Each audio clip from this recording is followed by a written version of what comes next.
We still do 7 NUFC Matters show a week for free. But if you want to help support NUFC Matters, then there are a few ways of doing it. Hit the like button on each live broadcast and video. This helps the channel grow. Hit the subscribe button and select the all notifications bell so you don't miss a single show. If you want to help us financially, then you can join the channel using this button with the membership starting at $1.99 a month. Or you can drop us a donation in the chat using a super sticker. We're also looking for sponsors. If you'd like your brand advertised on the flyers for the show and featured during the ad break, then email John at nufcmatters.com to arrange today.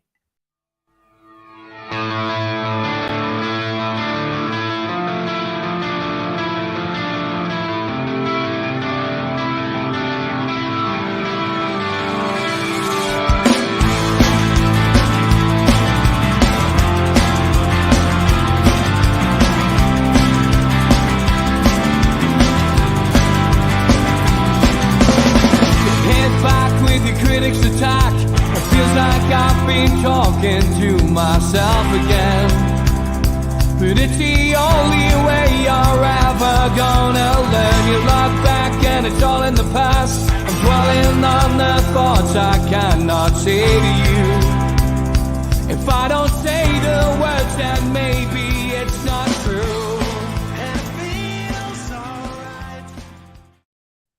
Good morning. Welcome to NUFC Matters with me, Steve Wright. It is Eddie Howe's press conference review, and the game, of course, is Manchester City tonight, and it is at the Etihad Stadium, an 8 o'clock kickoff live on TNT Sports. So let's get into Eddie Howe's press conference from yesterday. Reza from the BBC Radio Newcastle, of course, was first up as always, and he got straight into the Lewis Hall conversation because Lewis Hall had been pictured by Sky Sports News coming into the training ground, obviously for his medical. And he just said, Lewis Hall, is it any closer? And Eddie, as always, playing his cards close to his chest, said, look, let's see what happens. You know, I like the player. He's versatile. He's got good potential. But you know, I won't be discussing it any further at this present moment in time. And Reza then pushed him a little bit more, said, you said last week in your press conference, you know, in the transfer window, you would have to be creative. So should this deal go ahead, you know, would this be a loan deal? He simply said yes. He then brought up the finer point of, you know, would this be the last signing, one more signing, and then that's it? And he went, yes, I would say that, you know, if we bring in this other signing over the next couple of days, then that is our business concluded, unless there is an injury to somebody in the squad before the close of the transfer window. Reza, moving on, after getting very little from Eddie on the Lewis Hall situation, decided to ask him about Isak and Wilson. Of course, both players scored last weekend in the 5-1 win against Aston Villa. But Eddie did have a decision to make last weekend. It was who he started. Was it going to be, you know, was it going to be Isak? Was it going to be Callum Wilson? He, of course, went for Isak. So he said, how difficult was it to leave Callum Wilson on the bench? He said it was very hard because Callum has been outstanding. But he says, I do respect him. I've managed him for many, many years. But I did have a call to make. And, you know, that's what my job is all about, making those kind of calls. He said both players, though, performed well and, you know, took their opportunities, you know, when they got them on the pitch. So that one is going to be more difficult, I guess, for Eddie as time goes on. He did reiterate that it was the right response from Callum Wilson. Reza reiterated that. You know, he didn't go in the huff. He was happy, though many of you who will have watched the second part of the Amazon documentary will have seen a clip for part 3 where Wilson is interviewed and says he doesn't like being on the bench. It'll be interesting to watch that next week. But Eddie said he expects nothing more from Callum Wilson. He said, you know, we've got lots and lots of games coming up. You know, there is going to be plenty of opportunities for him. There's going to be plenty of opportunities for Alexander Isak. And you know, that's what he wants. Competition. is what he wants, for all places. And we know that Eddie wants 11 and 11, two 11s essentially, which can jump in at any time and perform for Newcastle United. Reza said, is it a competition between them? He said, yeah, he says, obviously, but there's competition all over the pitch. And again, he just reiterated that's what he wants. He wants that kind of thing. He also gave a special mention to Ben Parkinson, who did well in his pre-season. So bigging up another youngster potentially coming through to join the likes of Elliot Anderson and Lewis Miley, of course, and others who are, gradually getting towards the first team. He then moved on to our opponents today, Manchester City. He said they won the Super Cup on penalties midweek. Did you learn anything new about them? Eddie paused a little bit and then said, well, I wouldn't say that I learned anything about them. Anything new, that is. And he said, but other than that, they are still hugely motivated to win games. And we won't be complacent when we go there on Saturday night. He then changed tact a little bit, Reza, and just said what Eddie knows, that that the home form is very good, and of course Newcastle's record, although he didn't mention that, we all know is pretty abysmal at the Etihad. Eddie said that he wanted the players to go there with the positives from last season, and also go in to the game with positives from last week's game, because Newcastle have just come off the back of a 5-1 win against Aston Villa. He said we want to be at our best, and we want to be ourselves, and we want to become a top team, and these are the kind of games that you want to play when you want to become the top team. So that finished Reza from Radio Newcastle's questions off. We moved on to Keith Downey from Sky Sports, and Keith said, you must have been pleased last weekend. Your two new signings, Harvey Barnes and Tonali, of course, both scored. He said, can Tonali go to Manchester City on Saturday? And is he the kind of player that can control the game? Eddie said, we need to be in a position to deliver that. We need to be good off the ball. We need to be good on the ball. We need to be good in all aspects. But he more or less swerved the question and concentrated on the team as a whole, rather than putting the pressure on one man, which I thought was good. Keith then wanted to ask him about Tonali's debut last week. He just said, look, it was hugely important for him that he started in that way. He got that instant feeling of emotion. I think we all saw it on the photographs and on the footage, of course, after the game. And he said it was important for him, of course, to feel the love of the supporters, which he got. Keith then mentioned the Wetherspoons, the Wetherspoons photograph, where, of course, we know Tonali was sitting in Wetherspoons in Gosforth, I think it was, last week, with a table that had been reserved for him by one of the other players. And Keith, said, he was in there for food, but was this a little bit of a prank? He suggested it was played by Matt Ritchie. He said, look, it just shows that he settled in well. He's part of a group. He's made some great connections and some good friends already. But he did stick up for Matt Ritchie. He says, I'm not quite sure how Matt Ritchie got the blame for that. So I think the rumours that it was Jacob Murphy who did this seem to be growing stronger day by day.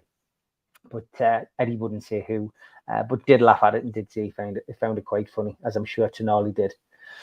Keith then moved on to Jurgen Klopp, who, of course, in his interview last week, made a jibe, is the way some people have taken it. Other people could say it's simply Klopp pointing out the obvious. And I think that's the way that Eddie Howe took it. He mentioned that obviously the technical area rule change was going to affect Newcastle more than it would affect other people. And that's what Klopp said. It affects Newcastle more than anybody else. And Eddie said, look, I didn't take it in that way. He said, these rule changes do impact on us more than others. But he said, looking at last week, from our perspective, we dovetailed nicely. So it sounds like Eddie didn't have any issues with it. Neither did Jason Tyndall. So from our perspective, happy days. And certainly didn't want to get into a to and fro with Jurgen Klopp, not with the game against Liverpool at home, of course, on the horizon. Keith pointed back to a phrase, of course, which had been put on a flag and used many times now about Newcastle not wanting to be liked. Just we're there to compete, not to be liked. And Keith said, "Do you feel like you're getting under other clubs' skins?" And he went, "I never look at it like that." He said, "All I know is that me and the players and the coaching staff, we just want to win games. We are here to compete." And, it's as simple as that. If we're getting under other clubs' skins, well, we can't help that. It's as simple as that, let other clubs deal with their business. We'll deal with ours, which again is great to hear Eddie say that. Keith then moved on to the 3-3 draw last season, saying that that game, that particular result, launched Newcastle's season last season. Of course, Newcastle were 3-1 up, but Manchester City came out and Haaland did what he does best, and Man City left with a point. He said, is tomorrow's game, today obviously, going to be a similar type of game, do you think? And he said, that's the beauty of the game. He says, you never know. He says it's going to be a high-level game, two high-level teams playing each other. And, what will be, will be. So that was Keith Downey from Sky's Questions. Dawn Thulis, there's a blast from the past. Lovely last Dawn. Done a lot of interviews with her over the years. She said, with this game being on a Saturday night, 8 o'clock, is this an advantage to Newcastle, especially with Manchester City playing midweek on Wednesday? And he went, look, there's no advantage. He says, we've won games in that situation. We've lost games in that situation. It's simply down to how you perform on the day. Nothing more, nothing less. Dawn then asked, in an ideal world, if you do get Lewis Hall over the weekend, are you closer to having those two teams of 11s that you mentioned last season? And he went, yeah, we will be getting close to that. But he says, you're never happy. He says, as a manager, you're always looking for perfection. So, he said he is as close as he could be. And if we remember last week, he did say as well, if he got one more through the door, he'd be happy with the squad going into the European Champions League, and of course, the cup games, etc., starting. So potentially playing, 3 games a week, 4 games a week. Women's World Cup was next on Dawn's list. She said, great achievement by the women's team to get to the final. What's your thoughts on it? And he said, look, it's amazing. I haven't seen many of the games because of the time and that the games are on, and we're obviously doing our thing at the training ground, etc. He said, but he says, what I have seen, I've enjoyed. He says, I'm very, very pleased for them and delighted that they've done well. He also mentioned that he'd taken his sons to watch, the women's game in the past, and they'd loved it. They'd thoroughly enjoyed it. So clearly a big supporter, and I'm sure if he's got time on Sunday morning, he may be able to catch the final as well. Can women's achievement in football help sport generally, was Dawn's next question. Of course, they won the Euros, the ladies team, and now got the opportunity to win a World Cup, which would be the first World Cup win for an England team in football since '66. And he went, yeah, there's no doubt about it. Anybody succeeding at any level for England, in any sport will help boost the industry, boost the sports along with it continue. Dawn then said, do you think Serena, referring to England's manager, of course, take on a job in the men's game? Now, obviously, you would expect this maybe to have a few eyebrows raised. And he didn't really answer the question. He did say, look at what she's done. She never gets flustered. She's very professional. He accentuated the positives, gave her a lot of praise, but didn't say yes or no, which, of course, is typical Eddie Howe, playing with a straight bat, not wanting to offend. And not wanting to, be caught out and be able to be misquoted in any way, shape or form. That kind of, she would be great, would end up with Eddie Howe says, she should be given a job in the Premier League. That's what happens. So I'm sure somebody somewhere at some club will get caught out with that, but not Eddie Howe. Andy Sixsmith was next. Andy often has a bit of a laugh with Eddie Howe, of course, as we know at the press conferences. He said a lot of people at the start of the season, when they saw the fixture list, said this was the toughest start statistically. How much are you and the lads relishing the challenge, after the start that you had last week? Eddie said, look, it is a challenge. We will know after these games against, Manchester City, Liverpool and Brighton, how good we are and where we're at with our progress and where we need to improve. So, he said, ultimately for us, we are happy with the start last week, but there's a long way to go, and we will see where we are at the end of this little block of fixtures. So no fears, I don't think, from Eddie at all. He then moved on to Tonali's debut. He says, have you ever seen a player have such an eclectic start? Eddie pointed to Bruno. He said, I felt it was very similar to Bruno. He says, the only difference being that Bruno coming in during the season and having to be blooded, if you like, blooded in, and I took my time putting him into the team. He says, because we were winning at the time, it was easy. He says, with Sandro, it's very different. He's coming in pre-season. He's had a full pre-season, and his relationship with the supporters prior to him making his debut had already started. And he said, that's a key. He says, that can elevate you to a different level. And he says, from my perspective, he said, it's been great to see. But he compared it to Bruno. He was then asked by Andy, when you go in and try and sign a player, do you mention the potential of hero worship to a prospective player? And he said, yeah, absolutely I do. He said, because it is very important, that connection between the supporters and the player.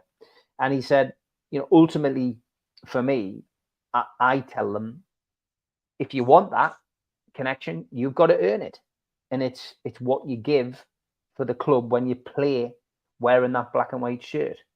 And, he said, he pointed to Bruno again. He said, Bruno arrived and, he was very respectful of the history of the club. And he also, pulling on that black and white shirt, wanted to fight for the club. And he said, the supporters can see that, and they got behind him, and he got, he got the crowd on his side. So he said, yeah, it's a big thing for players, and it's certainly something that he points out when when he has talks with those people. Andy then pointed to a news story this week. He said last year somebody had Joe Linton's face tattooed on a body part. This year it's you, Eddie. What's your thoughts? This made Eddie chuckle. He basically just said, well, he's a lucky guy, isn't he? Having a tattoo of me on his body, on his thigh, actually. And he just said, well, it's an amazing thing. He said, I've seen it. I don't look too bad. He says, the good thing is you can always get them removed if you need be. But he found it funny, which was good. It was a good question, that by Andy. Andy then got back to football business and said, you said you had a few decisions to make last week. How many decisions have you got to make this week? There was a wry smile on Eddie's face at this, and he just said, look, I've still got decisions to make. Just because we win doesn't mean that I'm going to pick the same team. So, yeah, still decisions to be made. Wouldn't elaborate on what decisions, but I think we all know that, as usual, it'll be between Isaac and Wilson, between Gordon and Barnes, between Murphy and Almiron. I would imagine the three in the middle will be the same, and the back four will be the same, and the keeper, but the same decisions to make at this moment in time. And he then asked, is this the most optimistic that you will be as a manager, as a team, going into the game against Manchester City at the Etihad? Of course, we know they've got no De Bruyne, they've got no Silva, they've got one or two other potential missing. John Stones is missing, of course. Eddie just said, I always want them like that going into a game against whoever they play. So no different to this game than to any others. Simon O'Rourke was next. He mentioned a positive mindset. He says last year, and he says, does it feel different this year, better this year, if you like? And for you, getting off the bus at Manchester City, will you be in a more of a positive mindset than you probably were last year? And he just said, I've always got a positive spring in my step when I get off a bus. He says, I always feel like that week in, week out. He says, and I want the players to be the same. He says, so again, I don't think it's any different this year. I think a lot of the reporters were trying to, say, because of maybe the injuries, because Newcastle had such a good start. It's only one game. We're top of the league. We know that it's only one game, but ultimately, I think people were just wanting to know whether there was more of a positive mindset. Are we going into this game as feeling more equal than we were last season? That's the kind of avenue they were going down. That was the only question from Simon. Damien was next. He basically said, has Alexander Isak grown into the role of the number 9 into the main forward, if you like? He said, yeah, he's grown into the role of a Newcastle United forward. He said injury at the outset, at the start of his reign here, frustrated him. And, he obviously had the move to deal with. Then he had the injury. He said, the one thing that I would say is that the price tag didn't weigh on him because it wasn't his first big move. And, the fact that he had the experience of a big move and a big price tag had, it made it easier to deal with. And yeah, he's hopeful because he's had a full pre-season. He's had a great start that he'll have a good season ahead. Damien then moved on to the controversial topic. You've got it. The Saudi national team playing at St. James's Park later this year. And Eddie, as always, like a good old-fashioned England batsman, played with that straight bat again. And more or less said, well, Newcastle's incredible, isn't it? It's a great venue to put on events. We've had some successful pop concerts. We've had some rugby tournaments, and now we've got this. End of answer. That was that. Jacob was next up, and he decided to go a different route with the Saudi question by saying, do these kind of commercial events help you with your financial fair play limitations? Eddie then said, with another straight bat, possibly, but I've got no knowledge of that.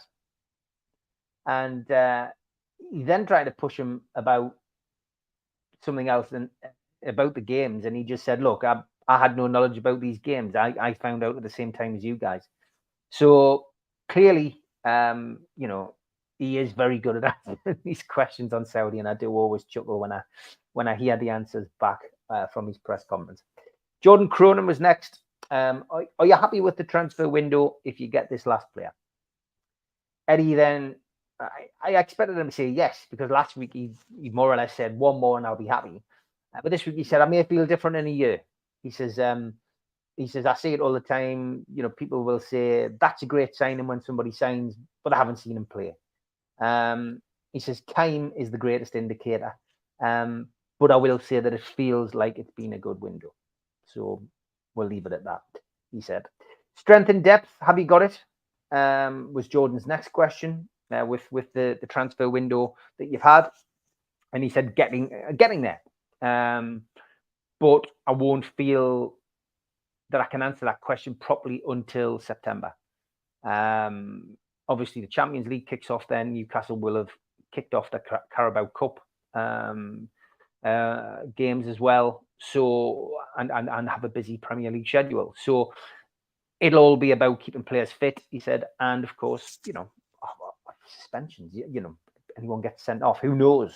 So yeah, the strength and depth hasn't been tested yet. It's only one game being played, but we will see. Over the coming months whether this squad has got the depth that it needs, or whether it needs more in January. Pep was commenting this week at his press conference on the tight schedule. Obviously, they've had to play Seville in the Cup this week on Wednesday, and then straight into the Premier League. And obviously, Pep will tell you, they won the treble last year. It is a tight schedule, and this is what tests teams.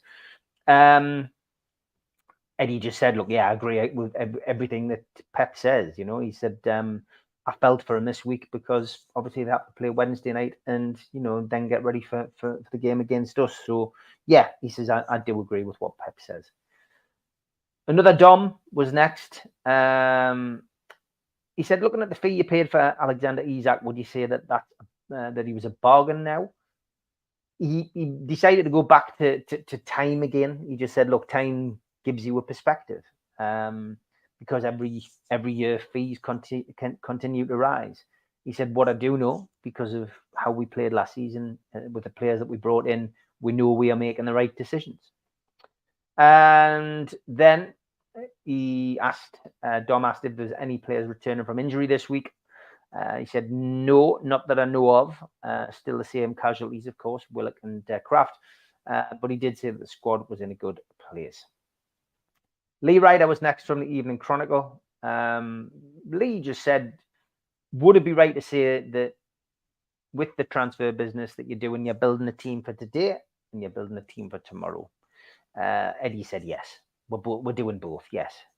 He said, it's always about a mixture of youth and a bit of experience and getting the right balance in the squad. Lee then said, in the past, going to Manchester City, you would have parked the bus, not you necessarily on your own, but Newcastle United as a club. Is it time, or is it going to be toe-to-toe this time? Eddie wouldn't say that he was going to go toe-to-toe, but he did say that it was about being ourselves. He said, we won't be reckless.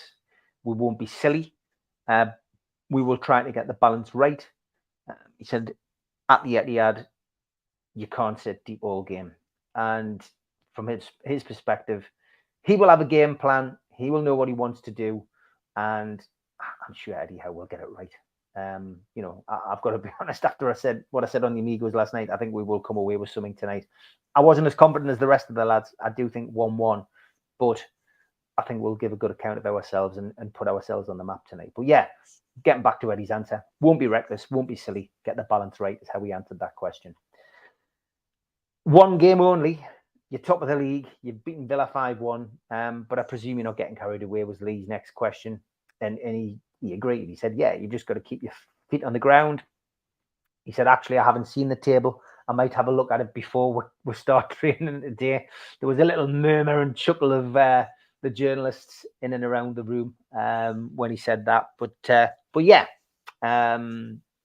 Eddie, as always, keeping his feet on the ground, I'm sure, and doing the same with the team. Dom, again, 3 Doms, unless I misheard the name. It could have been Tom, but I think it was Dom. Basically, said that in an interview a while back, Dan Byrne had said he would back himself against anybody that came in to challenge him for the left back slot moving forward. Have you talked with him about bringing anyone in? Said Dom. He said, no, I've never done that with players. He said, but if we do bring somebody in a position for any player, they are aware of the competition, and that's what they want. They want competition for places. Nobody wants to be in a football team where they are, essentially, guaranteed their place every week and not have the competition. It's not good. It's not good for anybody. Dom then asked about Fraser and being linked with Celtic. Any more news or any development in that? Not that I know of, said Eddie. Doesn't tend to dwell on answers about Ryan Fraser at press conferences. Dom then said, any players going out then? Out of the current group, no, but never say never. End of answer from Eddie on that one. Martin was next, asking, how much has the team changed, from your perspective since you took over the club? Again, a slight pause before this one, but he said we were competitive when I came in. I knew that we had a chance, of moving forward with the squad that we had. It took us a while, to tell the players what we needed, what we wanted, and to get the grip with things. But yeah, he says, look, obviously, with what we've done, staying up, Champions League, Carabao Cup final, things are in a better place. Martin then asked about Bruno and Tonali. How important is, having those kind of players in your team and players who know how to keep the ball. Eddie said very important. We need to be comfortable in possession, and we need to find different ways to win different games. And there's also spells in games where you don't have the ball, but you can still win the game. But there are always things that you need to improve. So more of a condensed answer, but yeah, he just said it was very important. Did you see signs of that against Aston Villa? Was the next question. And he went, yeah, look, it's not something that I'm obsessed with, possessing the ball. He says, ultimately, one of the big things that you have to do in football is create chances and score goals, and we did that against Villa. Mark was next. He said, many people would say that if you beat Man City on Saturday, that you've got a chance of going on to win something this season. He said, you won't get any comments like that from me today. He says, the big question is, can we compete with the best team in Europe tomorrow? Can we win the game? He says, what I've seen this week is a group that's motivated, a group that's focused, and a group that's going to give it its best shot, hopefully. So, let's see what happens. Mark then said, have you felt that the mentality shifted at the club? Do you feel like you are moving from where you were, perennial strugglers against relegation, to an elite club? He said, that's where we want to be. Eddie said, that's where we want to be. But at the moment, it doesn't mean anything. It's just words. And for the third time in his press conference, he said, time will tell. So ultimately, from his perspective, again, keeping feet on the ground, not getting carried away, and certainly not giving the press any sound bites that can go off and put a back page headline, we're going to win the league, says Eddie Howe. Mark then mentioned Harvey Barnes. Just said he was outstanding last week. He said, yeah, that was another one of my difficult calls between him and Anthony Gordon. He says, but I thought Anthony played very well. He's firing on all cylinders, in essence, what he said. But, Harvey's had a great start to his time at the club and scored, goals. So, again, that's another one of his difficult calls, which I mentioned earlier. Kieran was next. Said, did you find it strange that Chelsea, as your rivals, or one of your rivals, are willing to do business with you? Eddie, again, not going to get caught up in any controversy, said it's in both teams' interest. And, let's see what happens. The deal's not done yet. And Kieran then asked him, is there an advantage of bringing in youth as you are? And he went, yeah, there is an advantage, because of the potential that they've got, and also the coachability. And, he said, from our perspective as well, bringing in the British youths, there's no language barrier, no problems with them settling. But he says, we monitor every situation. Okay, so that was the end of Eddie's press conference. It was a cracking press conference. It's definitely getting longer. Another 34 minutes there, about 10 minutes longer than they were last season. But always enjoyable, always good to hear your comments in the chat as well. Morning, Richard Naylor. Morning, Kevin Hawthorne. Morning, Trolls. Hope you're all okay. Dark by Design says, take any result at City. If we can beat Liverpool and stick up Klopp. 4 points out these next two games would be fantastic, mate. Mankman, good morning. Back Newcastle for a draw today. Burnley had a lot of chances. Yeah, I think 1-1 is what I've predicted. Richard Naylor says, come on, lads, think positive. 3-1, you heard it here first. You're going for a penman. Darren, looking forward to today. Fancy a 2-1 win and keep the same team. And Troll says, start Gordon and sub Barnes in around 60 minutes, in my opinion. Darren will be joining me tonight. We aren't going to the game, but we will be doing Match Day Live. So join us, 7:30. We'll give you the team news. We'll have a panel of Newcastle United supporters having a chat throughout the game to keep you company. So if you want to join us, have us on in the background when you're watching it on your TV, then please do. I've set it up already, so you can set a reminder by hitting the little bell, and we will see you at 7:30 tonight. I'm going to play out with the ads. Take care. A big thanks to all our sponsors, Skips and Bins. You can find them at skipsandbins.com or telephone 0800 25 45 25 3. Email inquiries at skipsandbins.com. Website, skipsandbins.com. Easy contract free and pay-as-you-go waste collection. Big thanks to Mr. Vicky's. Sauces handmade in Cumbria. You can order them from their website, mrvickys.co.uk, or by telephoning 01768 210 102. A big thanks also to New Workwear. You can find them at newworkwear.com. They're an agile and dedicated workwear provider.